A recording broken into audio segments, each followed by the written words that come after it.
जय श्री राम मेरे प्यारे बहन भाइयों। मैं बता दूं पापांकुशा एकादशी व्रत कथा, इसके बारे में मैं आप सबको बता रही हूँ। एकादशी व्रतों में से बहुत मुख्य व्रत है ये। एकादशी व्रत को रहने से हमारे सारे कष्ट दूर हो जाते हैं। भगवान बहुत जल्दी हमारे ऊपर कृपा करते हैं।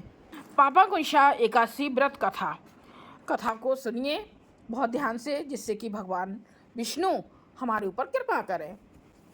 युधिष्ठिर बोले कि हे भगवान, आश्विन मास की शुक्ल पक्ष की एकादशी का क्या नाम है तथा उस व्रत के करने से कौन कौन से फल मिलते हैं, सो सब विस्तार से कहिए। इस पर श्री कृष्ण भगवान बोले कि हे राजन, आश्विन मास की शुक्ल पक्ष की एकादशी का नाम पापांकुशा है। इसका व्रत करने से समस्त पाप नष्ट हो जाते हैं।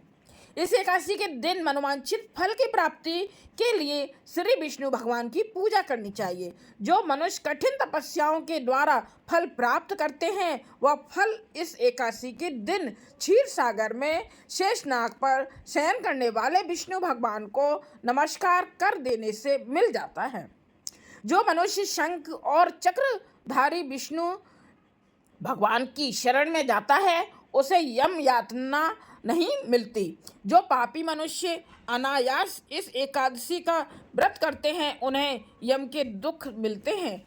जो मनुष्य भक्त शिव जी की निंदा करता है अथवा जो शिव भक्त विष्णु भगवान की निंदा करता है, वे दोनों नरक को जाते हैं। 1000 अश्वमेघ यज्ञ और 100 राजसूय यज्ञ का फल इस एकादशी के व्रत के फल के 16वें हिस्से के बराबर भी नहीं होता। अर्थात एकादशी व्रत के समान संसार में अन्य कोई दूसरा व्रत नहीं है।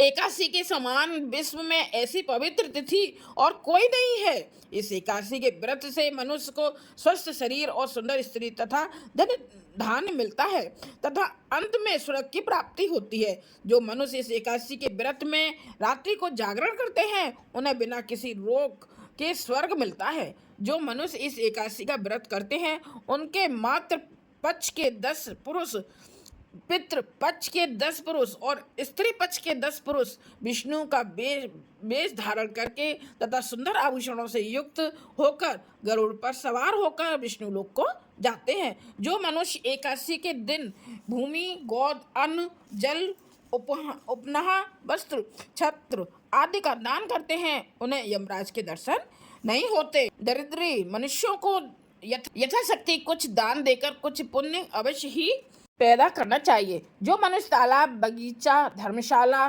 प्याऊ, अन्न के क्षेत्र आदि बनवाते हैं, उन्हें यम के दुख नहीं मिलते। वे मनुष्य इस लोक में स्वस्थ और दीर्घायु वाले होते हैं तथा धन धान्य से पूर्ण होकर सुख भोगते हैं तथा अंत में स्वर्ग लोक को जाते हैं। हे राजन, इन सब का सारांश यह है कि जो मनुष्य धर्म का कार्य करते हैं, उन्हें सुख मिलता है और जो अधर्मी हैं, उन्हें दुर्गति भोगनी पड़ती है। जय श्री राम।